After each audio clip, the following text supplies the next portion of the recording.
The security guard laughed when I told him I was the CEO's husband. Not chuckled, not smiled awkwardly. He laughed. Then he pointed toward the elevator and said, "Sir, I see her husband every day." He just walked out. And in that moment, my entire marriage stopped feeling real. Because the man stepping out of that elevator wasn't me. If you've ever trusted someone completely, only to find out they were living a second life behind your back, this story is going to hit hard. So before we get into it, take a second to like the video, subscribe to the channel, and let me know in the comments. What would you do if you found out your spouse had another life you knew nothing about? Now let me tell you exactly how my 28-year marriage exploded in a single afternoon. I still remember the exact smell of the Meridian Technologies lobby. Fresh coffee, lemon floor polish, expensive perfume floating through climate-controlled air. The kind of corporate building designed to make investors feel confident the second they walked inside. Glass walls, white marble floors, huge digital screens showing company metrics and stock projections. Everything about the place screamed success. My wife built that company. Or at least, that's what I used to tell people proudly. Lauren Hartman, CEO of Meridian Technologies. I used to love saying it. Used to. That afternoon, I was standing in the lobby holding a brown takeout bag from Osteria, Lauren's favorite Italian place downtown. Eggplant parmesan, garlic bread, tiramisu. She'd had a rough week. I wanted to surprise her. That's the kind of husband I was. Not flashy, not exciting, not one of those alpha finance guys Lauren worked with. I was dependable, steady, predictable, and apparently replaceable. The security guard behind the desk was young, mid-20s maybe, buzz cut, friendly enough. I smiled and said, "Hey, I'm here to see Lauren Hartman. Do you have an appointment?" "No, but she's my wife." He looked up from his computer, then laughed. Actually laughed. "Good one." I frowned. "I'm serious." That was when he leaned back in his chair and pointed toward the elevators. "Sir, I see her husband every day." He literally just walked out. My stomach tightened instantly. Not panic. Not yet. Just confusion. Then I turned, and I saw him. Tall, confident, dark charcoal, Tom Ford suit. Perfect posture. Expensive watch glinting under the lobby lights. The kind of man who looked like he belonged in rooms I'd never even enter. The guard called out casually, "Mr. Sterling, your wife's still in the 300 meeting." The man nodded without even looking over. "Should wrap in 20. Your wife." My brain snagged on those two words like a hook through flesh. The man stepped toward the elevator bank while scrolling through his phone. Completely comfortable. Completely at home. Like he belonged there. Like I didn't. And the worst part? Nobody around us thought anything was strange. Receptionists, employees, executives walking through the lobby. No weird looks. No confusión. This wasn't some misunderstanding. This was normal. Normal. I could literally feel my heartbeat slowing down in this horrible, cold way. Like my body already knew something my mind was still refusing to accept.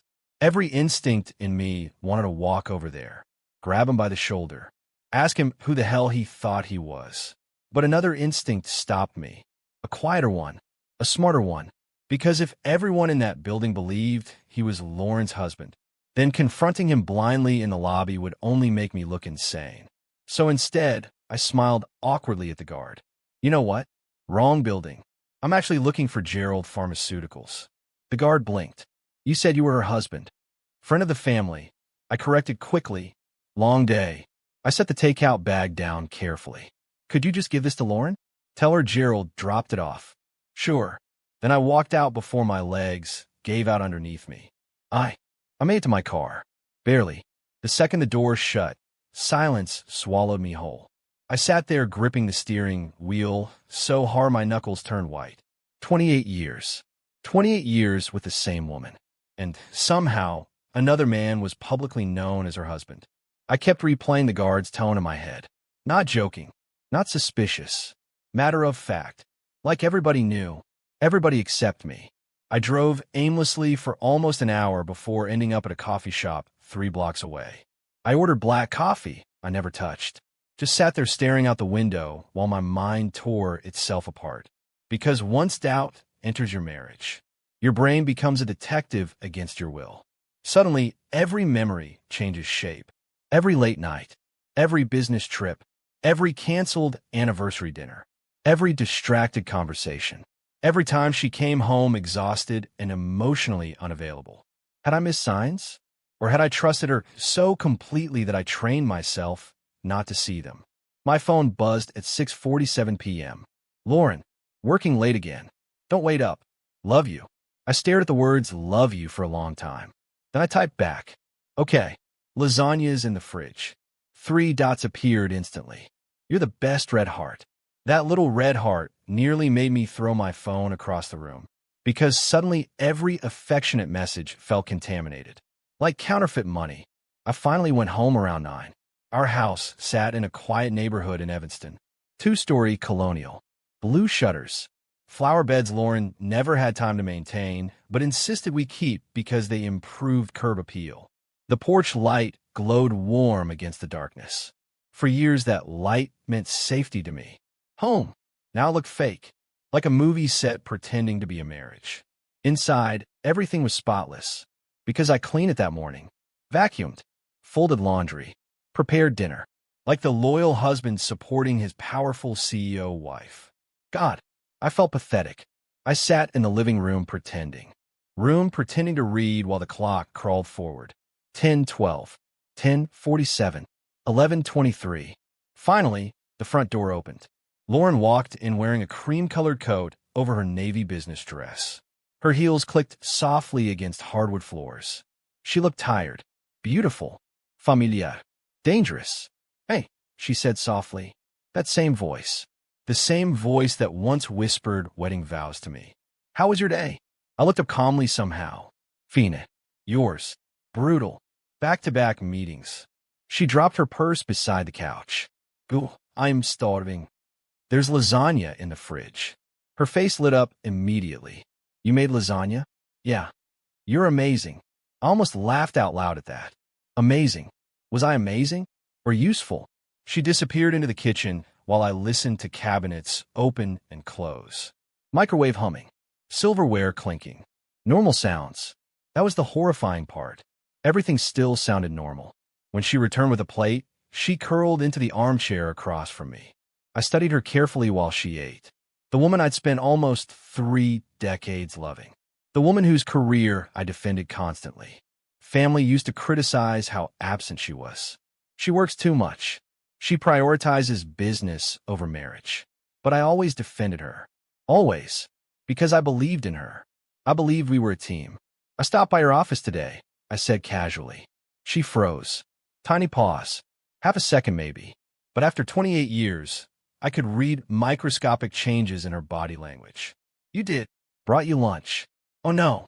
I didn't even see you. I left it with Frank Sterling. Another pause. Smaller this time. Controlled.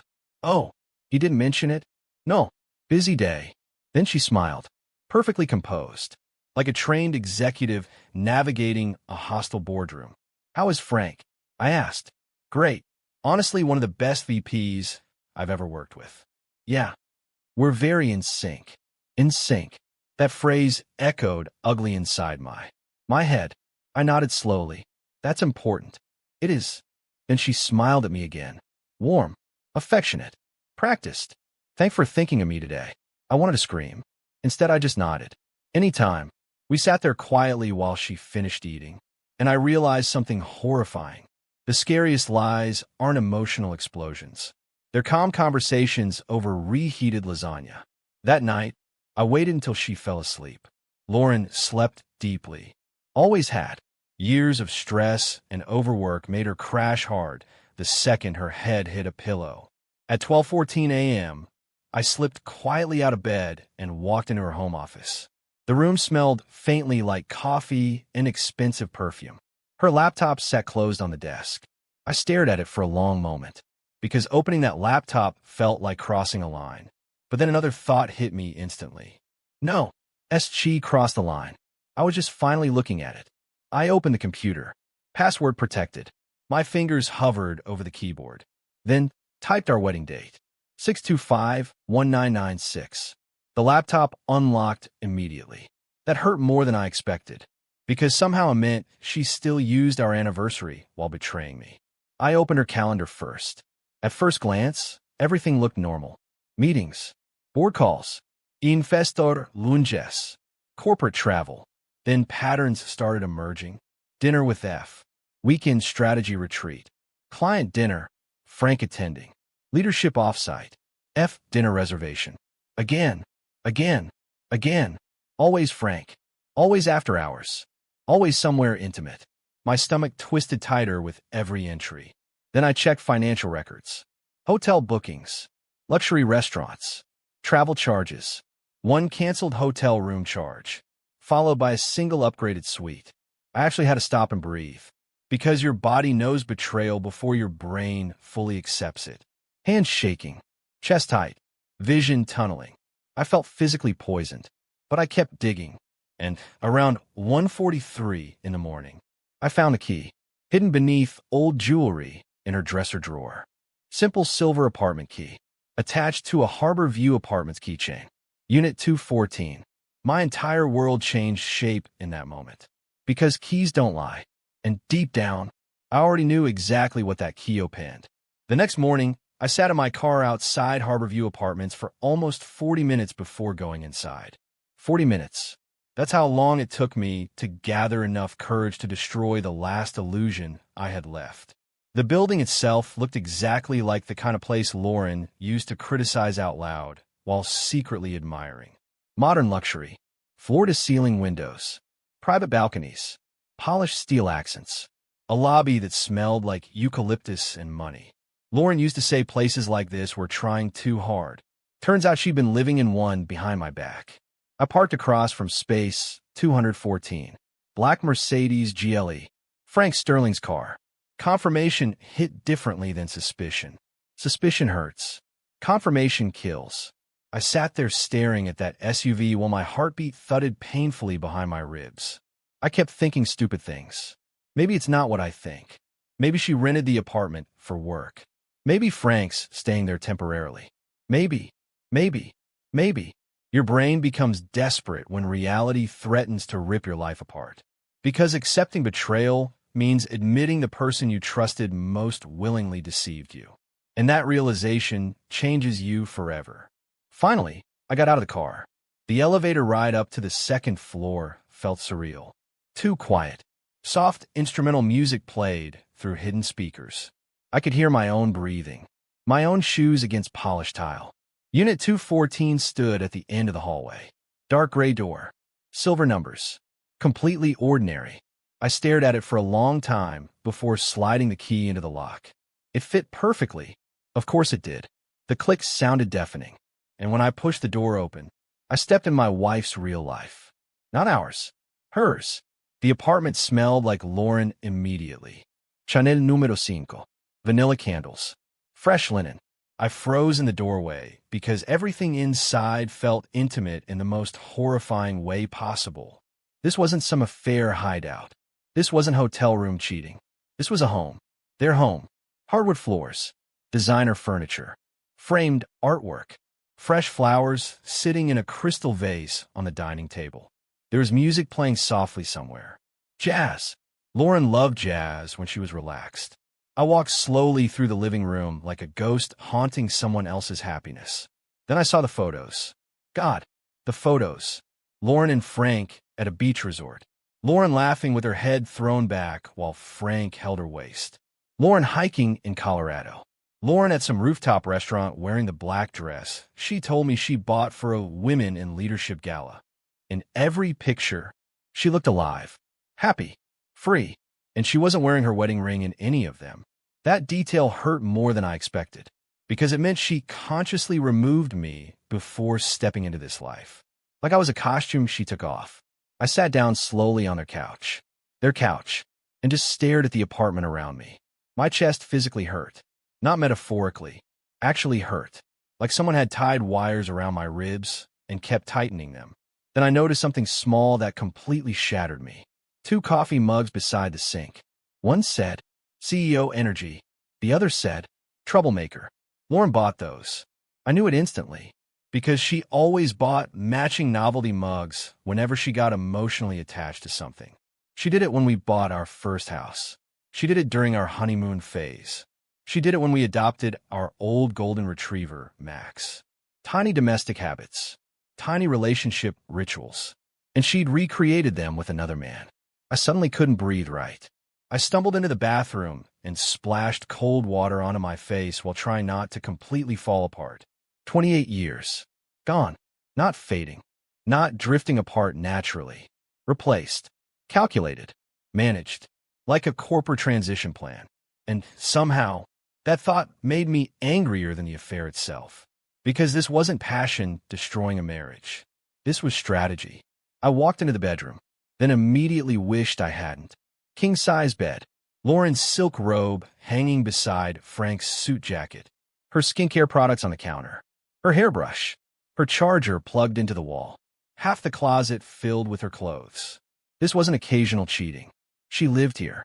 Part-time wife. Part-time mistress. Part-time CEO. Full-time liar. I opened drawers mechanically. Not even emotional anymore. Just numb. Then I found the folder. White folder. Black marker handwriting. Future plans. I remember staring at those words for a long time before opening it, because some part of me already knew nothing inside would leave me intact. I was right. Real estate listings. Luxury homes circled in red ink. Notes in Lauren's handwriting. Good school district. Frank loves this kitchen. Too far from downtown. Travel brochures. Santorini. Tokyo. New Zealand. And underneath all of it, divorce consultations. My hand started shaking again immediately. 3 different attorneys. Detailed notes. Asset division strategies. Timeline projections. And then I saw the sentence that made something inside me go cold. Framed Gerald as emotionally distant and lacking ambition. I read it 3 times. Then again, emotionally distant, lacking ambition. There were pages of examples underneath. Examples. Like she was building a legal case against me while eating dinners I cook for her. Fails to engage meaningfully in career discussions. Content remaining stagnant professionally. Creates emotional isolation through passivity. I actually laughed when I read that. A short broken sound that didn't even sound human. Because all those years I thought I was being supportive. She was documenting my support as weakness. Every sacrifice became evidence against me. Every compromise became inadequacy. I found another note. Filed January 2025. Finalized by June. Wedding with F by Christmas. Wedding with F. Like our marriage was just a scheduling inconvenience. I sat on the edge of their bed staring at those papers while this awful numbness spread through my body. No screaming. No crying. No die. Just emptiness. Like my nervous system overloaded and shut itself down to survive. Eventually, I started taking pictures of everything. Every document. Every photo.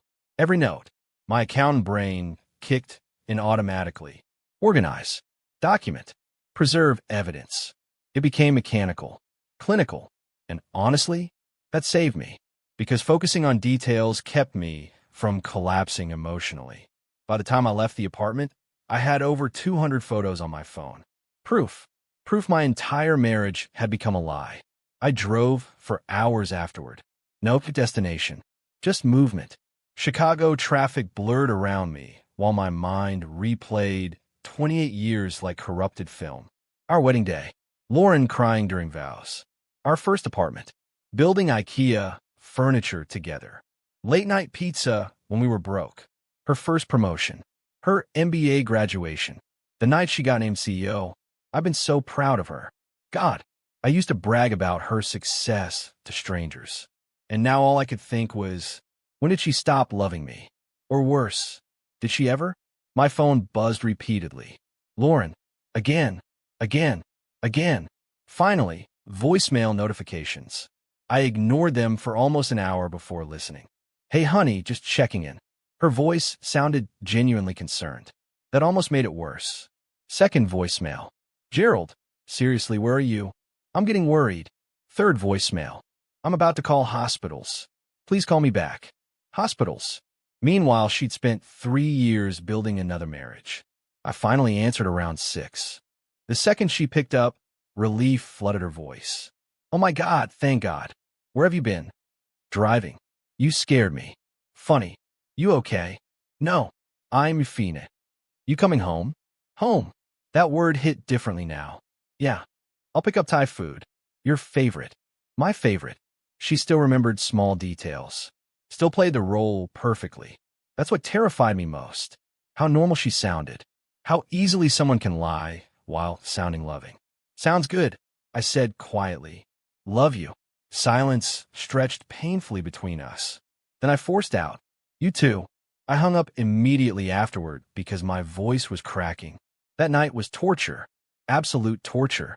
Lauren came home, carrying Thai food containers and smiling gently like nothing in the universe had changed. Meanwhile, I had seen her second life, seen her future plans, seen the replacement husband, and somehow I still had to sit there pretending not to know.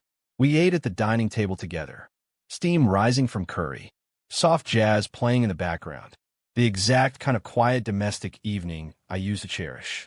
Except now, every movement felt fake. Lauren talked about work while serving rice onto my plate. Board pressures getting ridiculous because suddenly I could smell that perfume again. The same perfume saturating apartment 214. And I realized she probably wore it for him too. Maybe even earlier that same day. I felt physically sick. Gerald? Yeah. You seem distant lately. Distant. That word again. I nearly laughed. Instead, I kept my eyes on the TV. Just tired. She squeezed my hand gently. We're okay, right? That question shattered something inside me. Because she sounded sincere. That's what people don't tell you about betrayal. Cheaters don't act evil all the time. Sometimes they still care about you in pieces. Sometimes they still love parts of you. Sometimes they compartmentalize so completely that they become two different people. And honestly, that's scarier than pure cruelty. Because cruelty is easy to hate. Compartmentalized affection is confusing. I'm fine, I said quietly. She kissed my cheek, and I had to fight the urge to recoil. That night, I didn't sleep at all. I stared at the ceiling until 3:12 a.m. while Lauren slept peacefully beside me. Peacefully.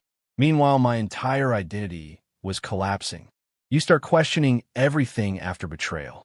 Your judgment, your masculinity, your worth, your memories. Were we ever happy? Did she fake all of it? Was I just convenient? At some point around 4 in the morning, I realized something important. I couldn't survive this emotionally unless I stopped reacting like a husband and started thinking like an accountant. Facts, evidence, patterns. Numbers don't lie. People do. That realization became the first real turning point. Because pain made me emotional, but evidence made me dangerous. And the next morning, I started digging deeper than Lauren ever imagined possible. The next morning, Lauren kissed my forehead before leaving for work.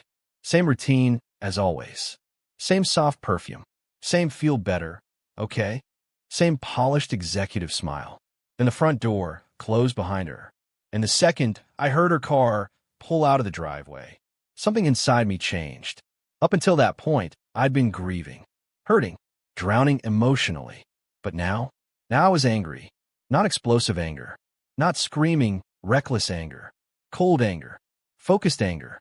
The kind that sharpens instead of burns. I walked directly into Lauren's office carrying a notebook, my laptop, and a cup of black coffee. If my marriage had become a business transaction to her, then I was done behaving like a husband. I was going to audit the entire lie. And once I started looking at our finances through that lens, the truth became horrifyingly obvious. See, I'd handled most of our household budgeting for nearly 3 decades. Lauren made more money than I did, a lot more, but I managed investments, taxes, retirement planning, monthly expenses. That was my role. Lauren used to joke that I was the infrastructure department. At the time, I thought it was affectionate. Now, I realized infrastructure is invisible. People only notice it when it breaks.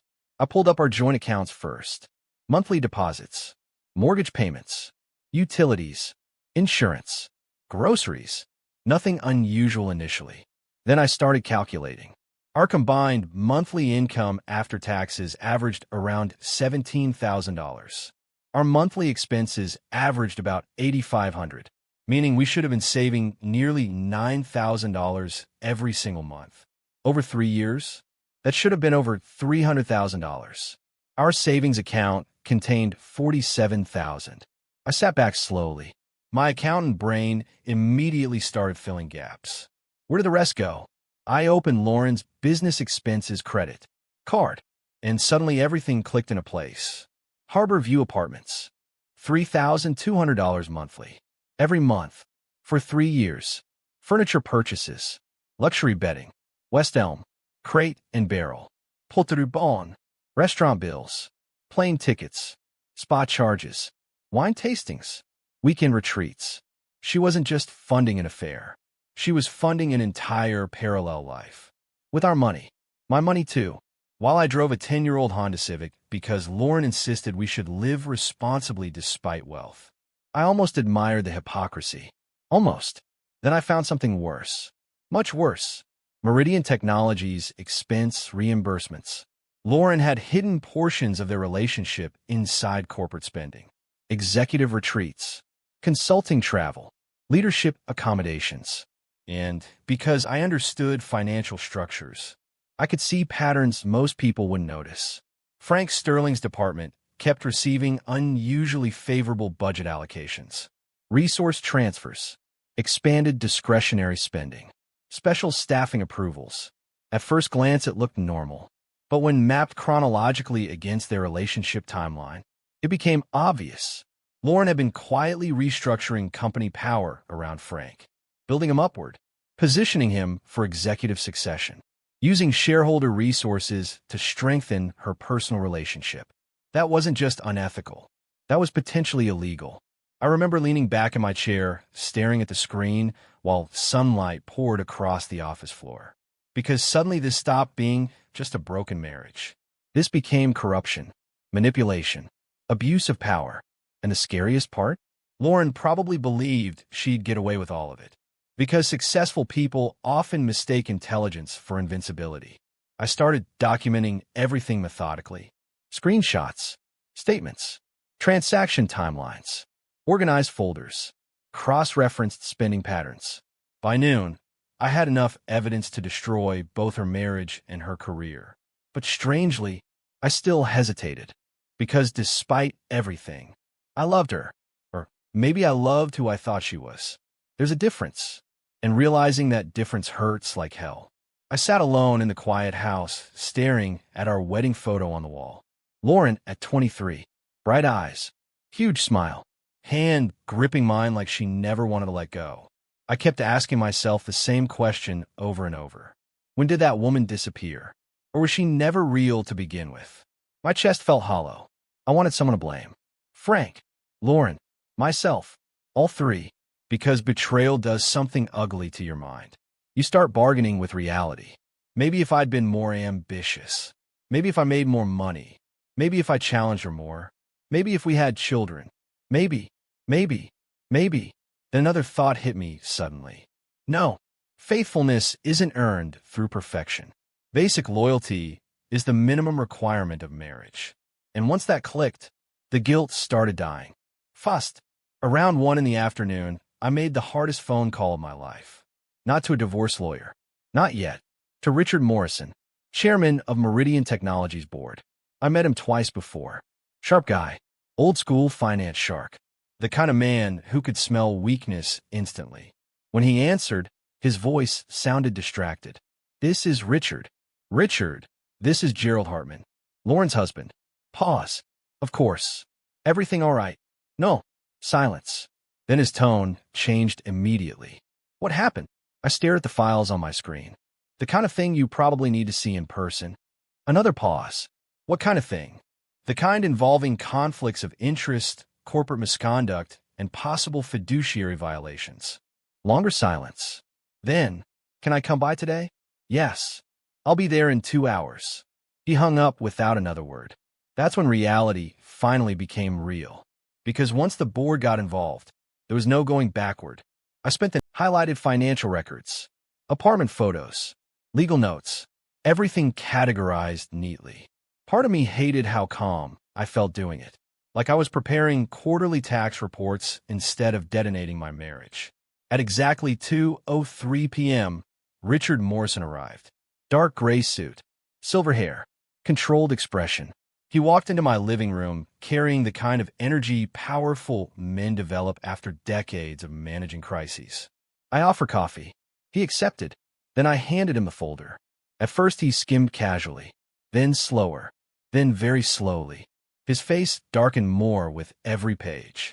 Apartment photos, budget reallocations, relationship timelines, expense patterns, divorce planning documents, future wedding notes. By the time he finished, the room felt heavy. Jesus Christ, he muttered finally. I nodded silently. Richard removed his glasses and rubbed his eyes. She's been reallocating executive authority without proper board approval. Yes. And specifically favoring Sterling's department. Yes. He looked back down at the photos again. They're involved romantically. They're living together part-time. That sentence visibly stunned him. Living together? I slid the Harbor View photos across the table. She's planning to divorce me and transition him into executive leadership. Richard stared at the papers for a very long time, then finally said quietly, "This could destroy the company." That sentence surprised me. Not "this could destroy Lauren." Not "this could ruin reputations." The company. Because men like Richard view corporations almost like living organisms. And Lauren had infected Meridian with personal corruption.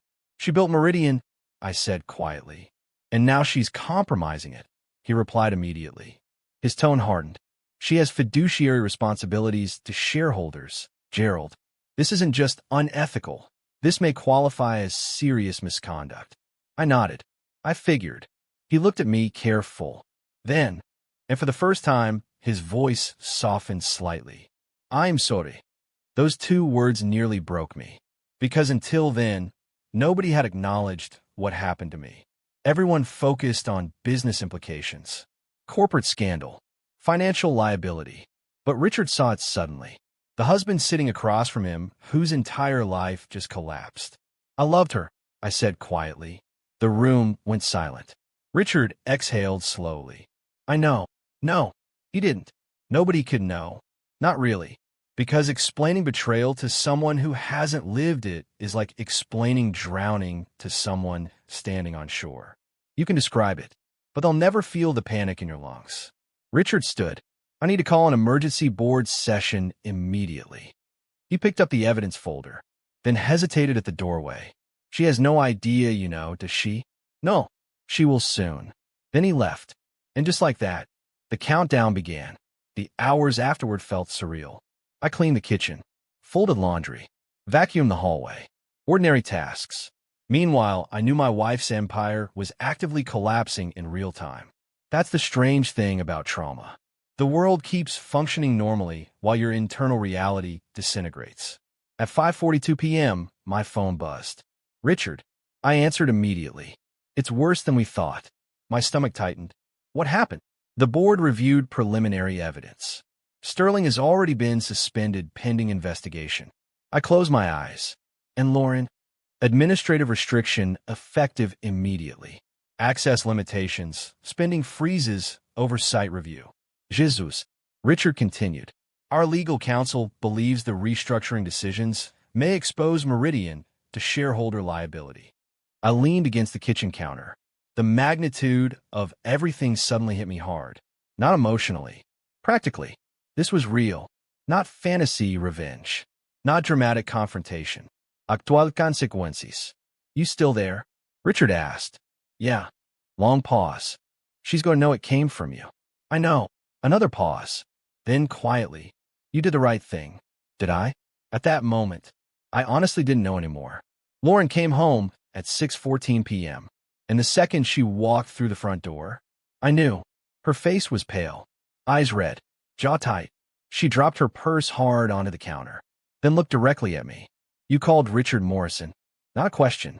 I kept chopping vegetables calmly. Yes. You went through my files? Yes. You invaded my privacy.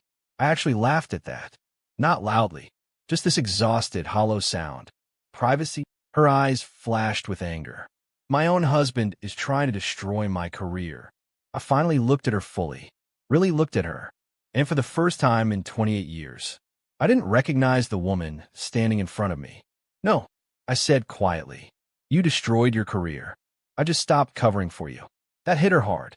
I saw it physically, like a punch landing behind her ribs. She stepped closer. You had no right. No right. My voice stayed calm somehow. You built a second marriage while planning my replacement like a corporate transition. Tears filled her eyes instantly. Real tears. Not performative. Not manipulative. Which somehow made everything worse. It wasn't supposed to happen like this, she whispered. That sentence echoed through me. Not supposed to happen like this. Meaning there was a plan, a controlled rollout, a strategy. She sat down slowly at the kitchen table. How much do you know? I pulled out my phone, opened the apartment photos, then slid the screen toward her. Her face drained completely of color.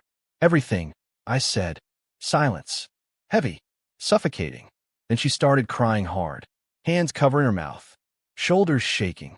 And despite everything, part of me almost comforted her automatically. That's how deep long-term love rewires your instincts. Even after betrayal, your body still remembers protecting them. I forced myself not to move. You had divorce attorneys, I said quietly. No response. You documented arguments. Silence. You planned a wedding with him. She broke completely then, sobbing openly. I am sorry. Sorry. Such a tiny word for destroying someone's reality. I leaned against the counter staring at her. Did you ever plan on telling me? She didn't answer. That was answer enough. And right there, in that kitchen, watching my wife cry over the collapse of her secret life, something inside me finally died completely. Not love, that had already been bleeding out slowly. No, hope died. Hope that this marriage was salvageable. Hope that there was some misunderstanding. Hope that the woman I loved still existed underneath all this. She didn't. And once hope dies, clarity arrives brutally fast. I'm filing for divorce Monday, I said calmly. Her head snapped upward instantly. Gerald, no, please, no. She stood quickly. We can fix this. How? I'll end things with Frank. I stared at her in disbelief. Frank had just lost everything because of her. And now she was offering to discard him too. That told me everything I needed to know about her loyalty. Or lack of it. You don't love anyone, Lauren, I said softly. You love what people provide for you. That sentence hit harder than yelling ever could. Because deep down, she knew it was true. And, judging by the look on her face, so did I. I filed for divorce the following Monday at 9:12 in the morning. 28 years of marriage reduced to paperwork inside a beige office with fluorescent lighting and stale coffee. There's something brutally cold about divorce law. No emotion, no poetry, no acknowledgement that entire lifetimes are being dismantled. Just signatures, asset disclosures, case numbers, dates. I hired Jennifer Kowalski, 52 years old, sharp eyes, no-nonsense voice. The kind of attorney who could probably dismantle someone psychologically without ever raising her tone. She sat across from me reviewing the evidence folder while occasionally adjusting her glasses. Apartment photos, financial statements, Lauren's notes, timeline documents. Every few minutes she'd stop and quietly mutter things like, unbelievable, or she actually documented this. Finally, she leaned back slowly. Mr. Hartman, this is one of the strongest marital misconduct cases I've seen in years. I stared down at my hands. I don't care about winning. Jennifer gave me a look that said she'd heard that sentence before. You should. I just want it over. No, she said calmly. You want relief. That's different. She tapped the Harbor View statements. She used marital funds to support an extramarital relationship over multiple years. Top. She concealed financial activity. Top. She planned strategic separation while constructing a false narrative about your behavior. Top. And based on these documents, she intended to manipulate court perception before filing. I stayed quiet. Jennifer folded her hands. Your wife treated your marriage like an exit strategy. That sentence landed hard because it was exactly true.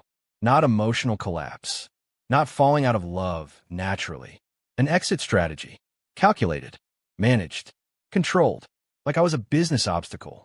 Here's what's going to happen, Jennifer continued. Once discovery begins, her legal team will realize fighting this aggressively risks exposing everything publicly. She's already being investigated by Meridian. Jennifer paused. Oh, yeah. Well, then she's in very serious trouble. That was the first moment I truly understood the scale of Lauren's collapse. Not just marriage. Everything.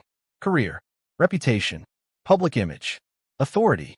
All unraveling simultaneously. And strangely, I didn't feel victorious. Not yet. Mostly I felt tired. Exhausted in a way sleep can't fix. The Bohr investigation escalated fast. Much faster than I expected.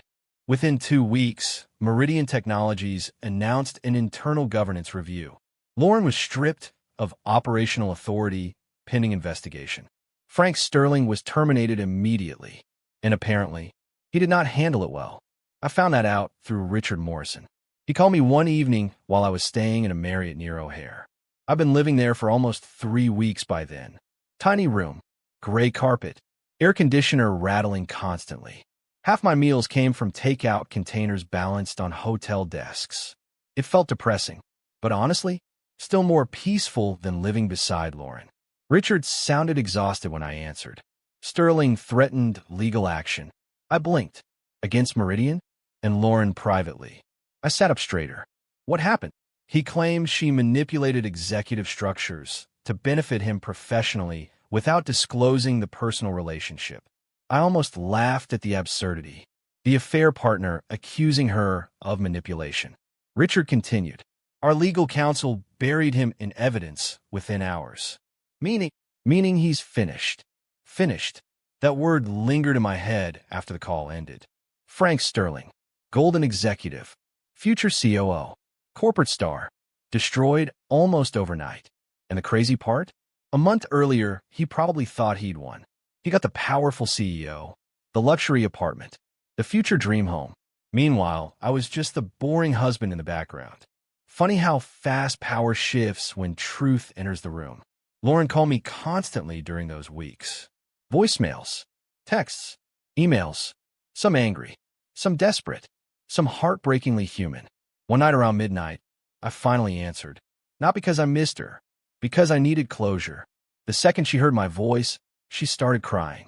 Please don't hang up. I stayed silent. You've destroyed everything. That sentence irritated me instantly. Not because it was emotional, because it still avoided responsibility. I destroyed everything. You exposed everything. There's a difference. Silence. Then softer. Frank lost his job. And the board thinks I committed fraud. You might have. That's not fair. Fair. That word again. I actually laughed bitterly. Lauren, you built a second life while documenting ways to blame me for your exit. I never wanted to hurt you. You planned my replacement for 3 years. I was confused. No, you were strategic. Silence again. Then finally, I loved him. That hurt. Not because I didn't know, but because hearing it aloud made everything final. And me? Long pause. I loved you too. Too. That word nearly broke me. Like love was something divisible, transferable, manageable in percentages. I closed my eyes. You know the worst part? What? You were going to make me the villain. She started crying harder. I'm sorry. You wrote pages about my lack of ambition while I supported every step of your career. I know. You used my loyalty against me. I know. You let me keep loving you while planning your future with someone else. Her breathing became shaky. I hated myself for it. No, I said quietly. You hated getting caught. Dead silence. Then finally, that's not true. But her voice lacked conviction. Because deep down, she knew I was right. I hung up after that. Not angrily. Not dramatically. Just quietly. Like closing a coffin. The divorce finalized 4 months later. For months. That's all it took to legally erase 28 years. Lauren barely fought the settlement once discovery began. Jennifer was right. The evidence destroyed her leverage. I kept the house initially. Retirement accounts were split. Lauren retained personal assets and her vehicle. But financially, The damage to her reputation hurt far more than the divorce itself. Because CEOs survive scandals all the time. Affairs, drugs, temper issues. But corporate boards hate one thing above everything else: compromised judgment. And Lauren's judgment had become radioactive. The investigation concluded she violated fiduciary responsibilities by restructuring company resources around an undisclosed romantic relationship. Meridian forced her resignation in March 2025. No golden parachute. No elegant retirement statement. No legacy celebration. Just gone. One internal memo. One press release. Finished. The media never got the full story publicly, but executive circles talk. Always. Within months, Lauren became professionally untouchable. Consulting opportunities vanished. Board invitations disappeared. Recruiters stopped calling. And apparently, Frank left her shortly afterward. That information came through mutual acquaintances. According to one former Meridian employee, the breakup happened during a screaming match at the Harborview apartment. Frank blamed Lauren for destroying his career. Lauren blamed Frank for not being worth losing everything. That detail haunted me strangely. Not because I cared about their relationship, because it proved something ugly. Their love only survived while fantasy existed. Once consequences arrived, the illusion collapsed instantly. Meanwhile, I was still trying to figure out how to exist alone again. People romanticize revenge online. They imagine satisfaction feels explosive, triumphant, cinematic. Truthfully, it mostly feels quiet, like finally setting down something unbearably heavy.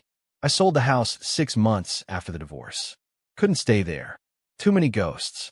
Every room carried memories that no longer felt trustworthy. The kitchen where we laughed. The bedroom where she slept beside me after leaving another man's apartment. The living room where she rested her head on my shoulder while planning a future without me. Memory became contaminated. So I sold it. Bought a condo in Lakeview overlooking Lake Michigan. Smaller place. Cleaner. Simpler. Mine. The first night there, I sat alone on the floor, eating Chinese takeout straight from the carton. No TV. No music. Just silence and city lights reflecting across dark water.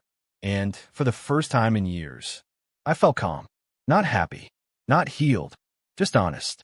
No hidden lies. No secret lives. No pretending. That mattered more than I realized. Therapy helped. More than I expected. Dr. Sarah Chun specialized in betrayal trauma. First session, she asked me something simple. Do you know what part hurts the most? I answered immediately. The cheating.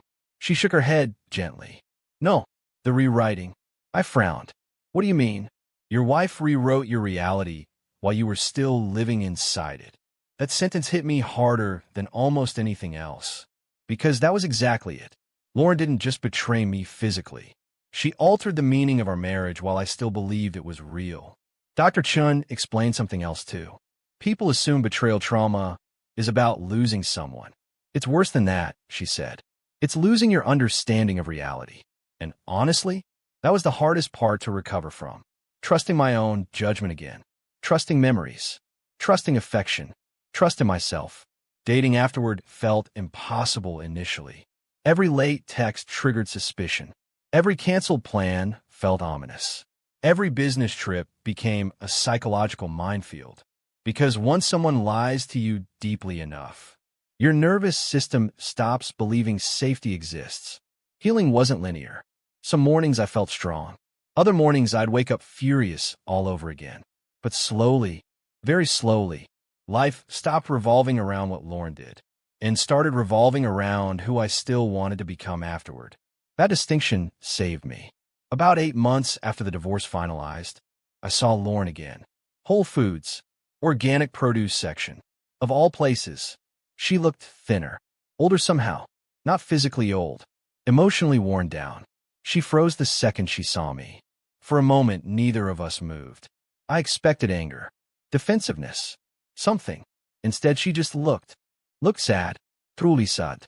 And suddenly I saw her differently. Not as a villain, not as my wife, just a deeply flawed human being who destroyed her own life chasing a fantasy. Our eyes held for maybe 3 seconds. Then I nodded politely and kept walking. She didn't follow me, didn't speak. Neither did I. And honestly, that silence felt more powerful than any speech could have been, because there was nothing left to say anymore. The damage had already spoken for itself. 2 years later, I received a LinkedIn message from Frank Sterling. I almost deleted it immediately, but curiosity won. The message was surprisingly short. I know you have no reason to respond, but I wanted to apologize. I knew she was married. I knew what we were doing was wrong. I convinced myself the marriage was already over, that we were in love, that it justified everything. It didn't. You deserve better. I'm sorry. I stared at the screen for a long time afterward, then closed the message without replying. Not out of bitterness, not revenge, just clarity. Some apologies arrive too late to matter, and some people don't deserve access to your peace after helping destroy it. Silence became my closure. People still ask sometimes if I regret exposing Lauren publicly, if I should have handled things privately, given her another chance, protected her reputation. The answer is always the same. No, because she already had chances. Thousands of them. Every day, for 3 years, she woke up beside lies and chose them anyway. Every business dinner, every hidden trip, every night in apartment 214, every document preparing to paint me as inadequate. Those were choices. Repeated choices. Calculated choices. I didn't destroy her life. I revealed it. And there's a difference. A huge one. 3 years later, I'm sitting in my condo on a windy Saturday morning looking out at Lake Michigan. Coffee in hand. Sunlight reflecting off gray water. My phone buzzes. A text from Amy. Amy's a middle school librarian I met accidentally in a bookstore after arguing with her about whether biographies belong in historical fiction sections. She knows everything, every ugly detail, and she stayed anyway. Her message reads, "Brunch at 11? French place?" I smile before texting back. Perfect. Then I set my phone down and look around my condo. Quiet, honest, peaceful. No secret apartments. No hidden lives. No fake love wrapped in polished corporate language. Just truth. Simple truth. And after everything I survived, that's enough. More than enough. That's everything. Betrayal changes you permanently. Anyone who says otherwise has never lived through it. You don't return to the person you were before. That version of you dies alongside the illusion. But here's what nobody tells you. Sometimes that's not entirely a bad thing. Because after the lies collapse, after the grief burns itself empty, after the anger finally stops controlling your heartbeat, you get something incredibly rare. Clarity. You stop begging for honesty from dishonest people. You stop shrinking yourself to keep relationships alive. You stop confusing loyalty with weakness. And eventually, you stop mourning the person who betrayed you. Not because what they did stops hurting, but because you finally realize their choices were never a reflection of your worth. Only theirs. Lauren lost her marriage, her career, her reputation. Frank lost his future. Meridian nearly lost its stability. And me? I lost the illusion. But I found peace.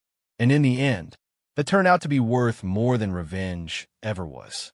If this story hit you hard, make sure to like the video and subscribe for more real revenge stories every week. And tell me in the comments, if you discovered your spouse had a completely different life behind your back, would you expose them publicly or walk away quietly? I'll see you in the next story.